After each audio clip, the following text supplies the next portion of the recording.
Good morning, North Point. Great to have you with us today. And I got to tell you, I am very, very nervous because Leanne is with me. And that means if I say something wrong, my accountability partner's right here. Yes. So you are here to make sure we tell the truth because we're talking about parenting.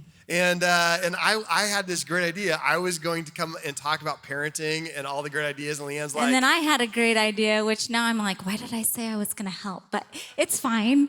Yeah, I feel like we kind of parented together. So maybe the two of us might be able to help someone in their journey today. Yeah, so today we're going to continue our series. We started a series a few weeks ago called Love Handles, getting a grip on different areas and be able to reflect God's love in those areas. We've talked about relationships, and we talked about last week God's love for us, and we talked about baptism. We're going to celebrate that at the end of our time. Today we want to talk about getting a handle, getting a grip on God's love for our kids. And now, not everybody's a parent, okay?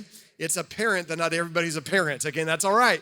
This is a message for those who might one day want to be parents, currently are parents, or used to have a parent, okay? And don't tune out if you're not a parent because it takes a village. So you're probably in somebody's village because who knows, you cannot parent by yourself, right? You're counting on the Kid Point volunteers. You're counting on the youth leaders. There's so many people that help you steer your kids in the right direction. So tune in, even if you're not a parent. And even some of these things, let's say you just like, you aren't a parent and you never want to be a parent, you never want to be within 6 feet of a child, okay? So maybe you're wired with that predisposition, okay? That's all right, is what we're going to talk about today is this idea of how do we even understand God better as we look through the lens of parenting. Well, I think it'll be very helpful for parents. It's also going to be helpful for children. Now, do you have a belly button? If you have a belly button, here, show the person next to you. I'm just kidding. Don't do that.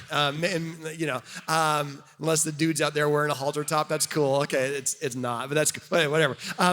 But because you have a belly button means you are at one point connected to an adult figure.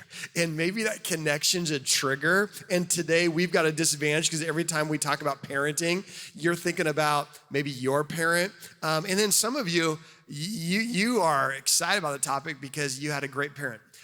We understand that the word parent is not an emotionally neutral topic. So as we dive in, we're going to do this. Now, part of this too is parenting. Leanne and I came to parenting with different backgrounds, perspectives of parenting. Like when I was growing up, I was never one who babysat.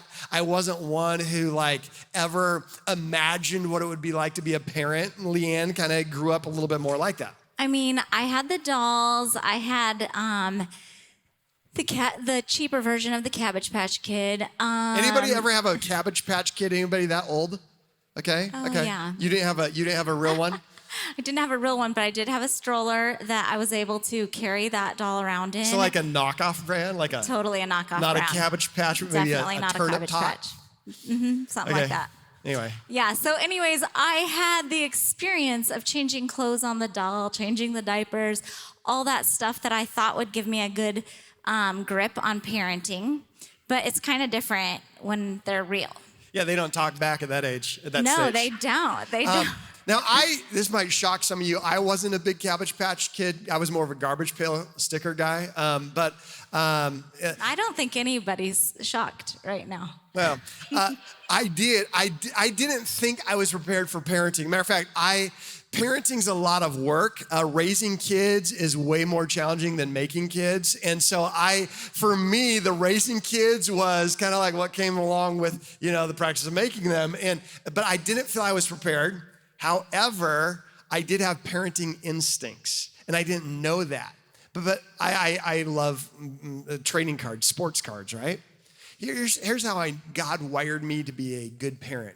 is he trained me through sports cards. Like if I opened up a package, I know that there's value potentially inside this package. And so I take good care of the package. When I open it up and I find the good card, I like get gloves on. I carefully put that card in protection, like the case, the plastic, and I'm not gonna let just anybody watch my card. If you say, hey, can I borrow your card? I'm like, no, I don't want my eyes off that card. So I didn't know at the time God was preparing me for the same skills of parenting. So similar. What a good illustration. It's so good. Okay, so here's the deal today. So you keep encouraging me like that. Honestly, and I thought I was really compassionate, right? And then when you're overwhelmed in the thick of parenting with the littles and they're like, one of them has a paper cut. Mom, mom, paper cut. They never say dad. When they're hurt, they're always mom for us. Always mom for our kids. But anyways, they're complaining about a paper cut, and I'm thinking, okay, great. One of you is over 9 pounds. I delivered that. So here's a Band-Aid, and we're gonna call it good. That's how much compassion came out of me at times. But here's, for us, some of our most overwhelming times, we're learning some of these principles we're gonna walk through today. Now, we also realize every family is different.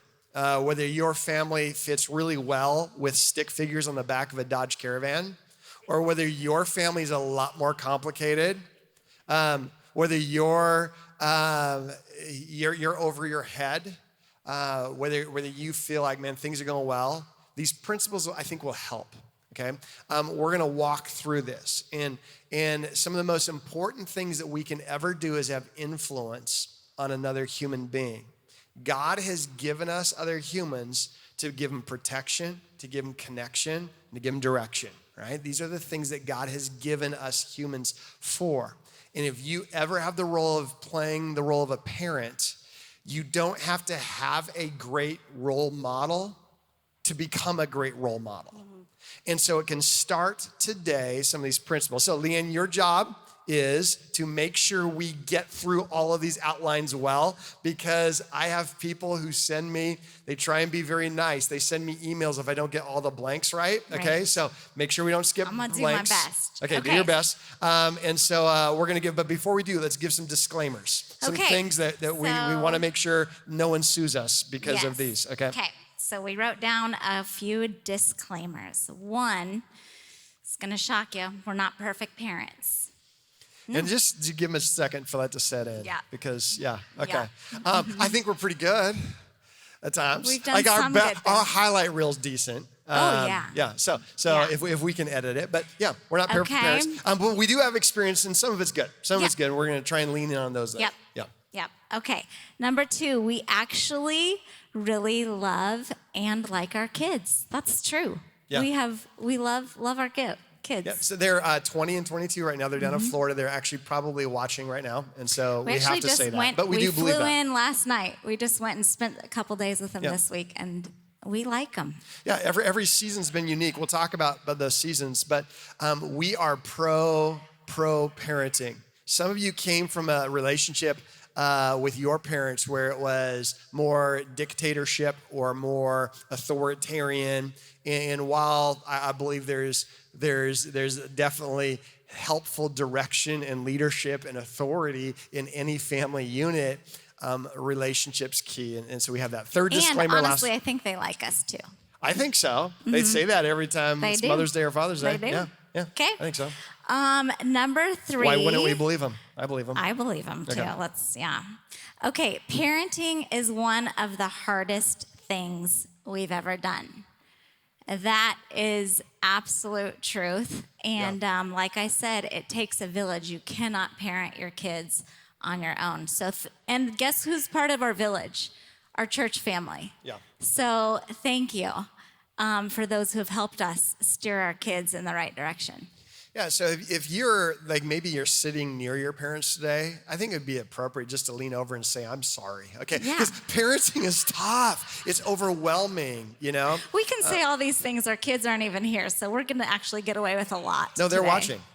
Well, they're in Florida, second service. And though, I've got that's my when phone turned filter off. comes I'm not even going to see their text.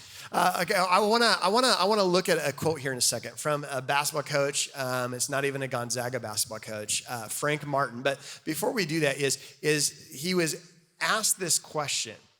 Are kids in this generation different than previous generations, right? And we get that a lot. We're like, oh man, like this. We grew up back when we had to play silly games on road trips, like tally the color of cars that you drive by. And that would keep you entertained for 7 hours. ABC on signs. Now, like they're a bunch of screenagers at the age of 3, right? They've got all their Paw Patrol videos that they can watch on demand. And so the thought is parenting's way different now, true. But the thought is because kids are way different nowadays. And here's what Frank Martin, the coach of South Carolina, said, and I'm going to read it on the screen as well. He says this, you know what makes me sick to my stomach? When I hear grown people say that kids have changed. Kids haven't changed. Kids don't know anything about anything. Now, side note, time out. If you're a kid, I'm sorry for him. He didn't mean it that way. But here's what he says. We've changed as adults.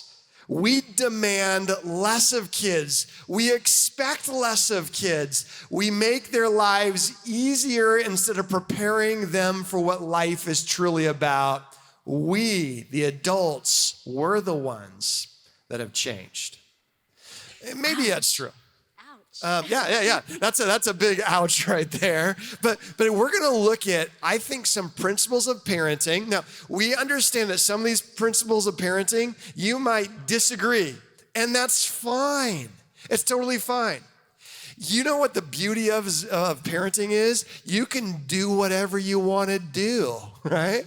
It's the beauty and the scary. Jeremy told our kids always growing up, they're like, hey, if you live in this house, you're not going to grow up normal. I'll pay for your counseling, but it's my goal you don't end up normal. Yeah. If they end up normal, it's not my fault. Okay. It's not my fault.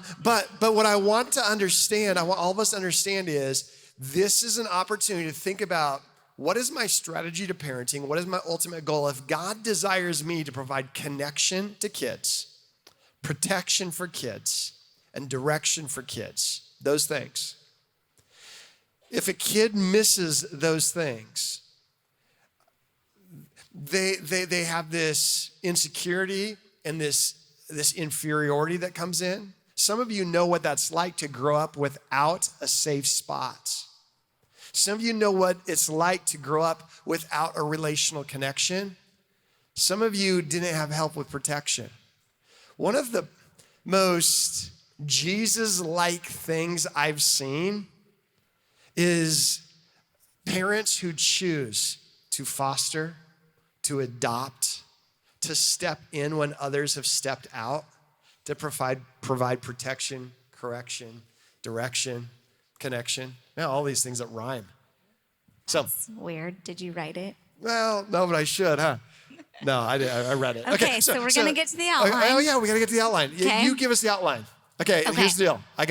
Give it twice, because some people will be like halfway through the first one, they see it goes on the screen. Well, what if some people are like, well, I don't know where the outline is? Well, we have a North Point app, so you can download your North Point app, and we have all the message notes. Right, North Point Mo. Okay, so the first is becoming a parent is a great opportunity to understand what it's like to be God's kid. Let me say that again. Becoming a parent is a great opportunity to understand what it's like to be God's kid.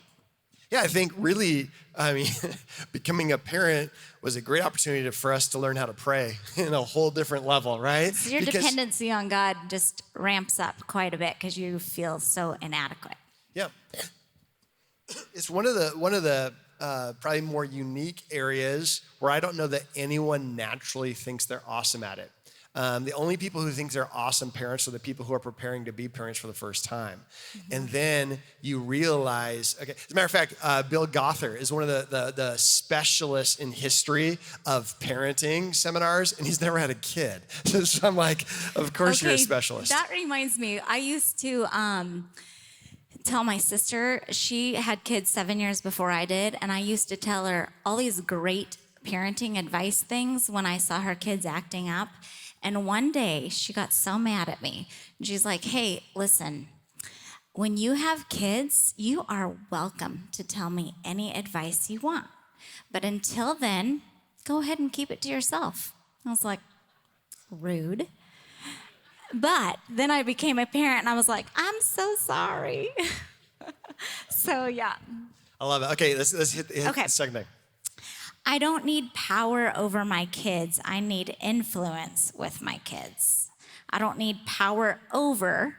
I need influence with. And I think that's just a perspective on parenting. Think about it this way. Your job is not to keep your kids out of jail until they're 18. Okay? Now, it wouldn't be bad for their LinkedIn, okay, if you could do that, but that's not your job. Your job isn't to make them obey all the rules of your little kingdom. Your job isn't power over, it's influence with. If your job is, and we're doing a parenting class, so we just started the Springfield campus. If your job is not to be an owner, but to be an ambassador is what we talked about. An ambassador is saying, my job is I'm to be a representative to you of a relationship that's important. So my job is to represent the language, the culture, the actions of my sending authority.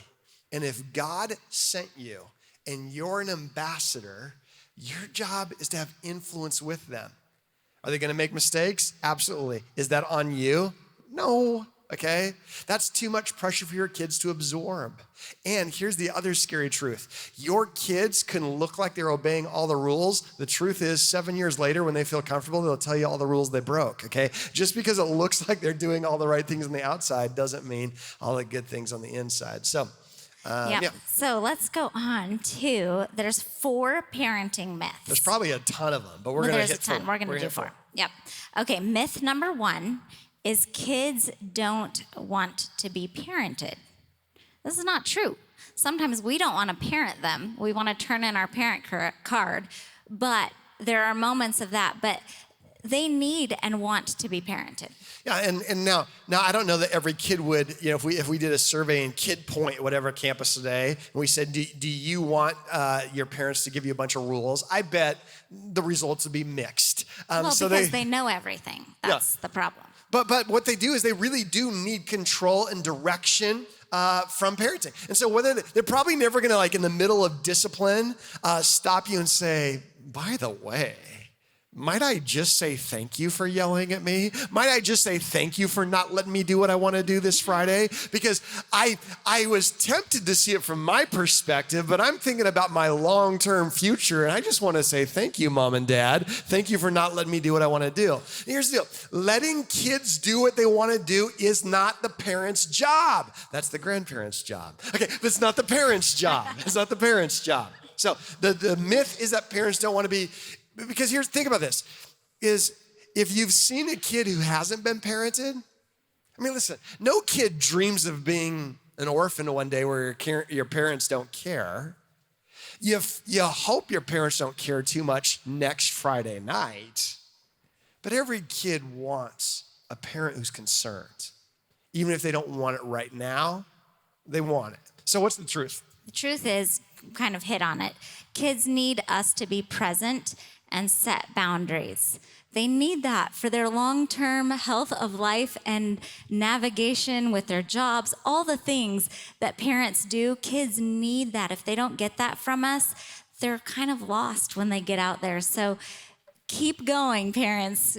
Create the boundaries and be present with them. This is one of the hardest things for me as a parent that I had to really wrestle with, because if you think of your role of parenting, my role of parenting is to provide that correction and direction. That's part of my role. Keep that connection going and do that while keeping connected and helping them see a relationship with God. It was tougher for me to make decisions I knew my kids didn't like right now. Now, I would get there and I would tell them, I'd say, listen, I'm not trying to win today. I'm trying to win in the long run. I'm not trying to do what you want today. I'm trying to do what's best in the long run. But when I knew my kids didn't like that, it tested my purpose. Am I trying to be their buddy? Or am I all right setting a boundary that they don't agree with? And I promise you this, if you're not comfortable setting boundaries that your kids don't like, and you're not comfortable them going to bed mad at you, it's gonna be a really, really rough Yeah, because season. kids will test every boundary you give them, every single one, multiple times. So it's okay to feel defeated at times. Keep going. Keep going. Couple So, verses. And one, Psalm 46 says this: God's our refuge and our strength. He's our ever-present help in times of trouble. What I wish that verse said was this: God is so amazing. He's so strong. He's always there. So he always protects us from times of trouble. He always helps us to avoid times of trouble. But that's not what it says. He is with us in times of trouble. you know what's awesome about that is you learn in times of trouble is when you learn to be dependent on God. It's when you learn to trust in God. If you don't go through the times of trouble and life seems too smooth and too easy, it's not reality. And so no one looks back and goes, man, you know, if you look at your faith journey or where you're at in life, no one's like, man, I think I grew the most when I had no problems. No, when you have problems is when you grow and when you learn to totally trust in the Lord. That verse needs to be up somewhere in your house because... Right above the toilet. Yeah. Get on it, Hobby Lobby. Pray for me, people. Okay, but here's a immaturity, kind of a speaking of immaturity. Okay. Speaking of. I would say maybe a filter for immaturity is this: immature people only could give gratitude upon reflection. Mature people could give gratitude upon projection. Means I have faith to be thankful when I don't see it. Forget parenting for a second. Let's talk about how God parents us. Mm-hmm. When I look back at the times, the scariest times, I'm actually, in a lot of them, I'm thankful for the growth and that God was with me. Mature faith would say, even when I'm facing the tough times, I could project gratitude even when I can't yet reflect gratitude. Parenting, let me just tell you, you're playing the role of God. You're gonna have to give them opportunities to be grateful when they're not ready or mature to be projecting gratitude towards you. One day they may reflect gratitude, but you can't be in it for your social media likes or affirmation. Parenting is a lousy place to work for affirmation. Anyway, like so even this morning when we're singing the song, God, I look to you. Help me, give me vision, give me wisdom to know how you do.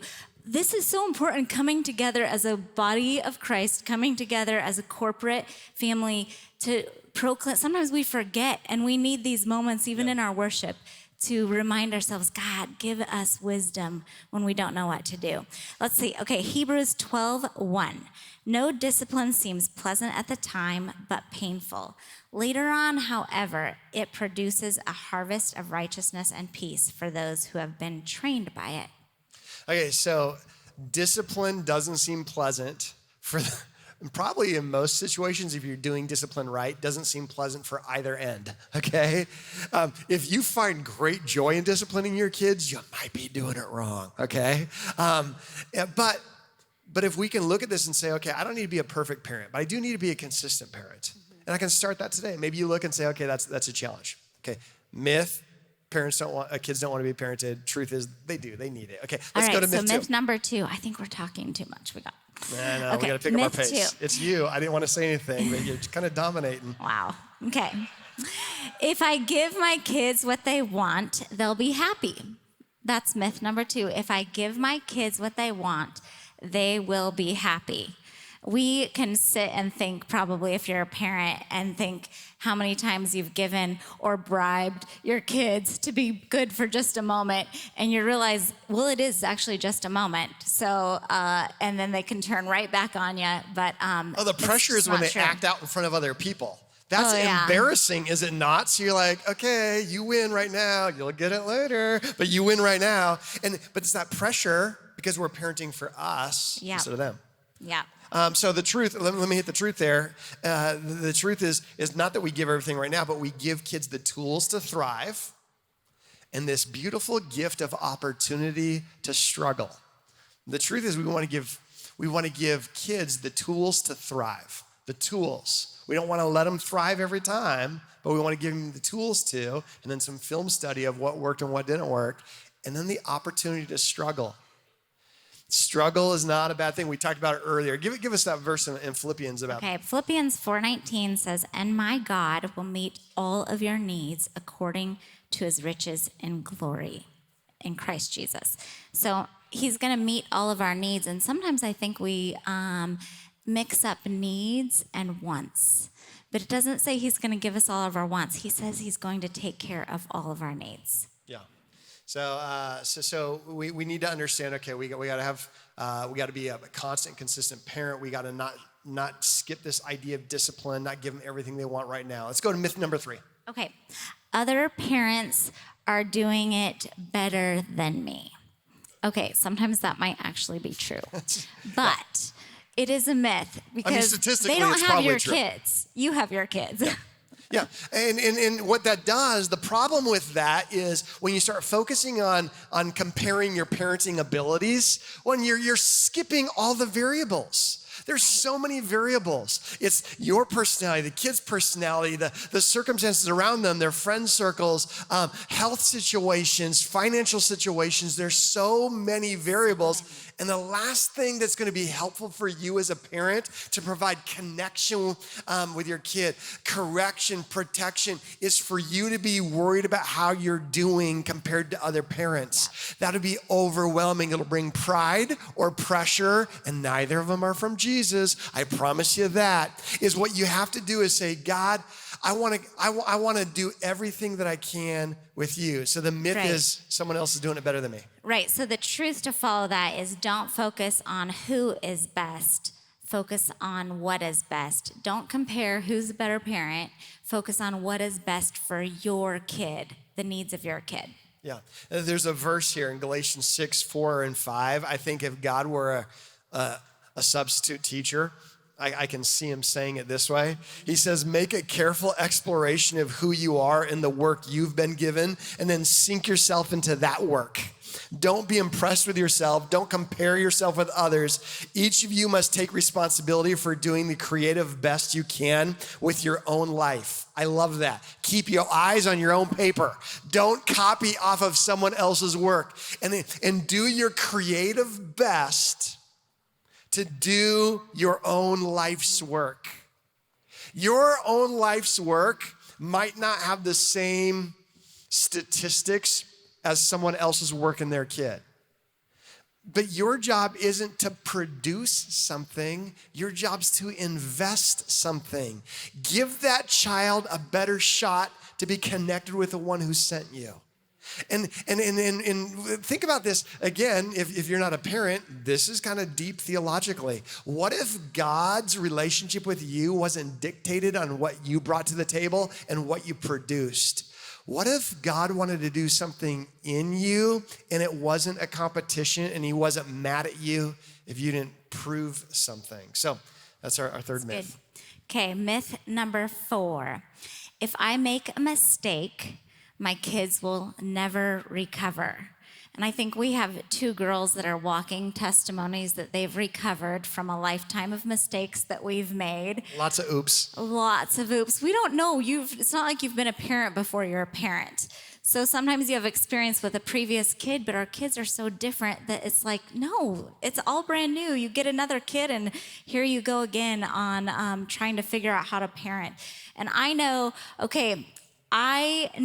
that I'm not the only one who's made a mistake, but I'm going to make you feel better about some of your mistakes you've made by telling you when you are in the thick of the parenting, especially the little stages, and I know it's just all different because then teenagers brings a whole different world of having to navigate through. But I remember one time when our oldest was young, she was giving me such an attitude, and I was like, oh my word. I need to get this off of her. It's so not beautiful. Your attitude it was so frustrating to me. So I was like, you know what? You can just get in the shower right now. Get in the shower with your clothes on. I turned the water on. I'm like, you're going to stand in there until the attitude is off. Just wash off that Just bad wash attitude. it off. I think and you don't know needed how to get in long- that shower. I probably needed to get in the shower. I was like, no, you're staying in there until that attitude is completely gone. You know what? It did not stop the attitude. It Shocks made it me. worse. It's like water torture. This is kind of embarrassing, but you've got to feel better about a moment that you've done, right? Okay, so. I do. I know. I do. You should. Thank you. Thanks for sharing that. No, I texted my girl, said, hey, is there a time where I've messed up as your dad? And they texted back and they didn't know. But I know that That is everyone's story. not true. How many of you had a parent that made a mistake at one point? Can you remember your parent making a mistake? You turned out halfway all right. Come on, look at you, right? Is your kids can recover. We all make mistakes.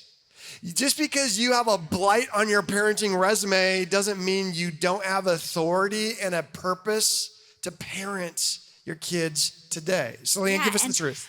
Okay, the truth is mistakes give me a chance to model responsibility and humility. Your mistakes give you a chance to model responsibility and humility. And one of the things I want to add even to what we just said was I had a mentor that was a few years ahead of me with 2 girls. And one time she said, you know, Leanne, we're gonna make mistakes. You're gonna make mistakes as a parent their whole life. And she said, one of the things I've done since my kids were little, when we tuck them in and pray with them at night, I ask the Lord to please help them to forget the moments that I may have created in their life or the memories that I've created that would hinder them from loving Jesus or seeing Jesus clearly. Because God is a big God. He can do those things. And so we would just say, Jesus, I pray that the things that we may have done that would cause them not to see the love of you clearly, God, that you just erase them from their mind. Yeah, and part of a big deal is this gift of modeling responsibility and humility. I think a real practical application is as a parent, there's something powerful when you model humility by saying, I'm sorry. And maybe you didn't grow up with that as a norm. I tell you one thing that our kids heard a lot is me having to say, hey, I'm sorry. Like dad rage is a thing. I could go from normal to dad rage in like 6 seconds. Like they knock over a drink and all of a sudden I'm like, you gotta be kidding me, right? I didn't even know I had mom rage until the girls started driving. And I felt like the growls that came out of me, I didn't even know they existed. So that just comes out, but yeah. Thank you for sharing that too. I'm just telling you this, is so many times we've had to look at the girls and we've had to say, listen, what we did today, what I did today, I'm sorry. I bet that was scary. And I don't want to be that dad. I just want you to know that I feel terrible that happened. I feel terrible that you made me do that. I feel terrible that happened. And I've talked to Jesus about it. I want to be the kind of dad that doesn't scare you during a tough time, that attracts you during a tough time. and I'm sorry for that. And when you could model that, here's what you're doing. You're trying to create a safe spot, protection. You're trying to give correction, and ultimately you're trying to give direction, those things that God gave those kids for you. There's a verse here in 1 Peter. It says this, above all, love each other deeply because love covers a multitude of sins. If this is a message on perfect parenting, it's like a big crazy game of Survivor and we all lose. But if it's true that love could cover the multitude of sins, your strategy isn't the key to great parenting. Your relationship is. So what creates that? And Leanne, I'm going to have you pray for us here. Pray for all the parents. Pray for those who might one day be parents. Pray for those who feel off because of parenting or whatever it might be. But she does that. I want to just challenge you as a church. What if we looked at our role as we are an ambassador from God to communicate about a relationship that wants connection with them? And what if we use all those opportunities in that way? Today's the day to start building that again. So Leanne, would you pray for our parents? Dear Jesus, I thank you this morning for each person that's listening today. God, I thank you for the ability to be parents, God, the ability to be part of somebody's village in parenting. God, give us wisdom as we navigate this journey, God. I pray, Lord, for those sitting in this place, God, that their reflection on how they grew up isn't great. And God, I just pray that you speak an encouragement to their heart this morning, that you are a loving God, Lord, that you love them unconditionally, and the grace that you have for each of us is never ending. God, we thank you for who you are and for the way you love us. In Jesus' name, amen. Amen. Leanne, thanks for being with me today. It's always fun to have you. Thanks for having me. It's so brave of you, actually. No, I didn't. Yeah, so I could just call you out right here. You can. Yeah. You can. I like it. I'm going to invite our ushers to come forward to each of our campuses. We're going to, in just a second, take a next step. I'm going to bring your attention to the card you received if you're at one of our campuses, or maybe you're joining us online. There's a link. What is the next step that you might have? Maybe for some of you, it's a prayer request. And you're saying, God, I'm inviting you on this journey. Man, I'm dependent on you. We'd love to pray with you. So take a moment, write that down. Maybe you have a specific next step. Say, hey, I want some resources. We have Right Now Media. We have some great resources. You know what we're discovering is there are some great resources on our Next Steps page online and on our app that a lot of parents we're unaware of in our parenting class. And I'm like, oh my word, we want to make you aware of these resources. And so they're on the Next Steps page, and I think that could be helpful. So if you don't have Right Now Media, it's a great resource. We invest in that for you. Just write Right Now Media on your card. Also, really quick, the parenting class we just started here at the Springfield campus.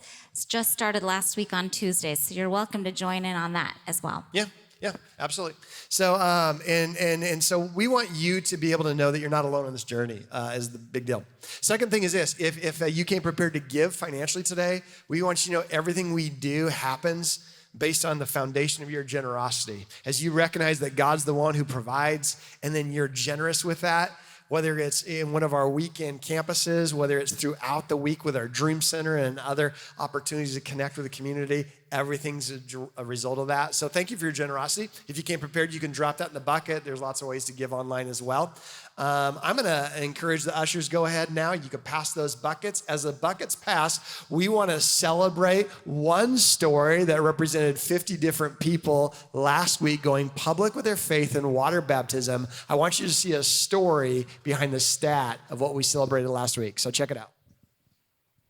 So I was very fortunate to grow up in church. When I grew up, baptism was definitely something that you knew was a step that you needed to do, but they were also very open to understanding that that's something that you needed to do on your own time.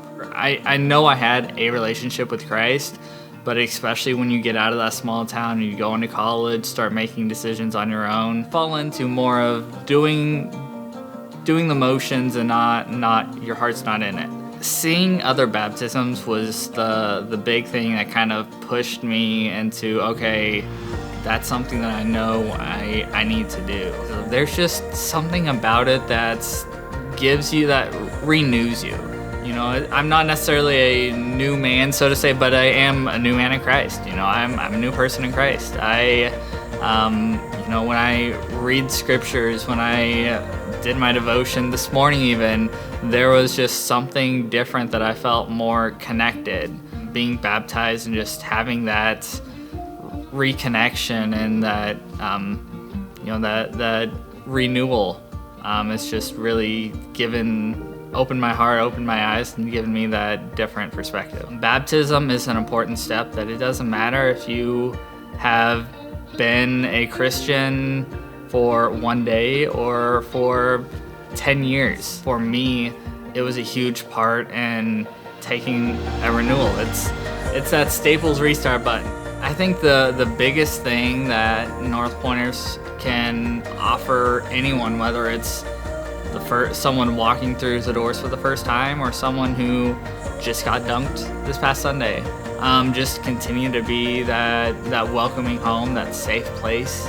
We always push those connection cards. Everyone's got that next step, and I think it's just important to know that no matter where you're at in your faith journey, North Point has that next step, and it's important to take it.